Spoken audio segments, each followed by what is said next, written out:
मुल्क की 17वीं आज़ादी के दिहाड़े ते क़ौम में ॿधी वारो जज़्बो पैदा करण लाइ निकितल आज़ादी ट्रेन मुल्क के मुख़्तलिफ़ इलाइक़नि खां थींदे नवाबशाह पहुची वई आहे।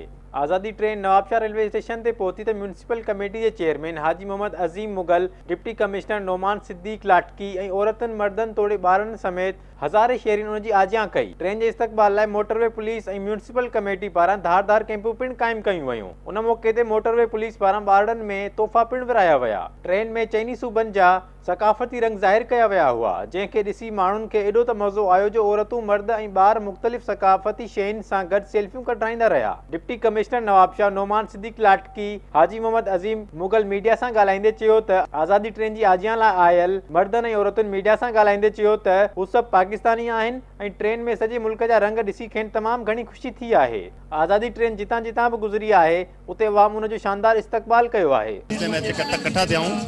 इन में असां बेसिकली आहे कि असांजे सां गॾु आवाम बि सारी आहे। इहो मैसेज ॾियणो आहे कि असांजी आवाम जेका आहे उहा केतिरी यूनाइटेड आहे ऐं पंहिंजो आज़ादी जो ॾींहुं केतिरी जोशो ख़रोश सां ऐं केतिरी मोहबत सां मल्हाईंदी आहे।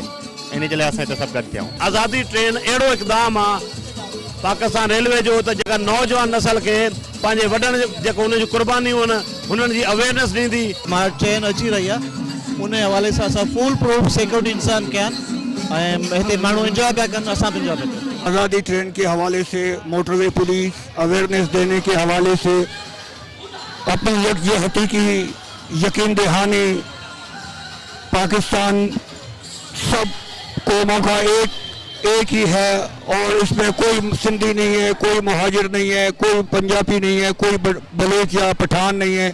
हम सब पाकिस्तानी एक हैं। इसलिए ये पूरा स्टेशन आज़ादी ट्रेन को देखने के लिए यहाँ पर मौजूद है। पाकिस्तान जिंदाबाद। दुनिया की खबर पए कि असांजो पाकिस्तान मुल्क है ऐं पाण में चारों सूबा ही आहिनि। ना को पंजाबी आहे, ना को सिंधी आहे, ना को आहे, हर को पाकिस्तानी आहे। जे करे असां ये चवंदा नवाबशाह में असां इनका वेलकम कयूं था ऐं बिल्कुलु नवाबशाह जी आवाम भी इनके वेलकम कयो आहे।